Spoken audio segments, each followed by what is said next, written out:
My wife, Tere, and I purchased a new car in December. Even though we had tickets to fly from California to Houston to visit her family for Christmas, we decided to drive to Texas to break in the new car. We packed the car and took off for a wonderful week with Grandma. We had a wonderful time and stayed to the last possible minute visiting with Grandma. On the return trip, we needed to get home in a hurry, so we drove straight through, one person driving while the other one slept. After driving in a hard rain for several hours, we arrived home late at night. We were tired and ready for a hot shower and a soft bed.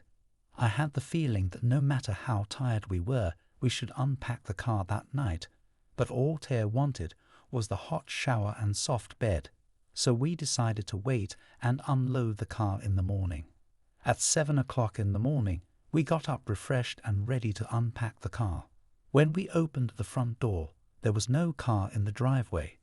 Tere and I looked at each other, looked back at the driveway, and looked at each other again. Then Tere asked this wonderful question.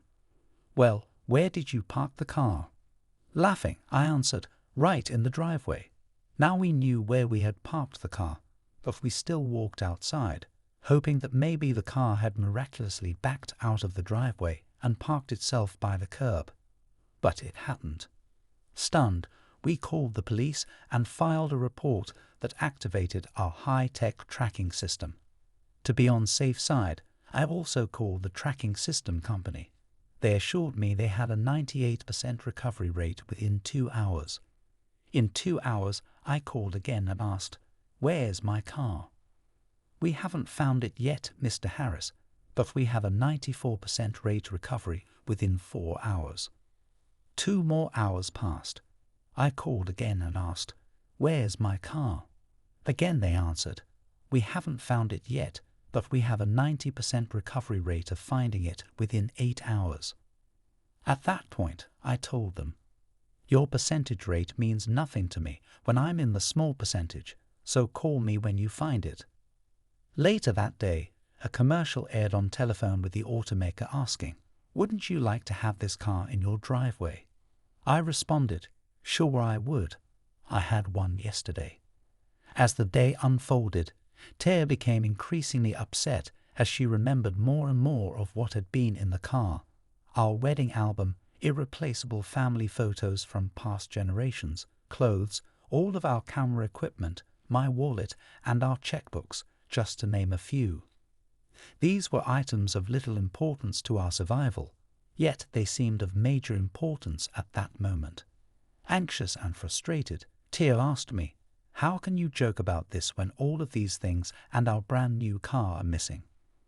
I looked at her and said, "Honey, we can have a stolen car and be all upset, or we can have a stolen car and be happy. Either way, we have a stolen car. I truly believe our attitudes and moods are choices, and right now I choose to be happy." 5 days later, our car was returned without a trace of any of our belongings, and with over $3,000 worth of damage to the car. I took it to the dealer for repair and was happy to hear they would have it back to us within a week. At the end of that week, I dropped off the rental and picked up our car. I was excited and relieved to have our own car back. Unfortunately, these feelings were short-lived. On the way home, I rear-ended another car right at our freeway exit ramp. It didn't hurt that car I ran into, but it sure hurt ours. Another $3,000 worth of damage and another insurance claim.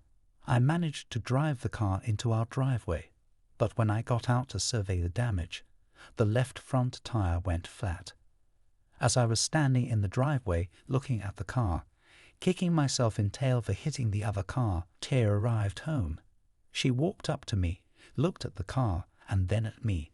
Seeing I was beating myself up, she put her arm around me and said, "Honey, we can have a wrecked car and be all upset, or we can have a wrecked car and be happy. Either way, we have a wrecked car, so let's choose to be happy." I surrendered with a hearty laugh, and we went on to have a wonderful evening together.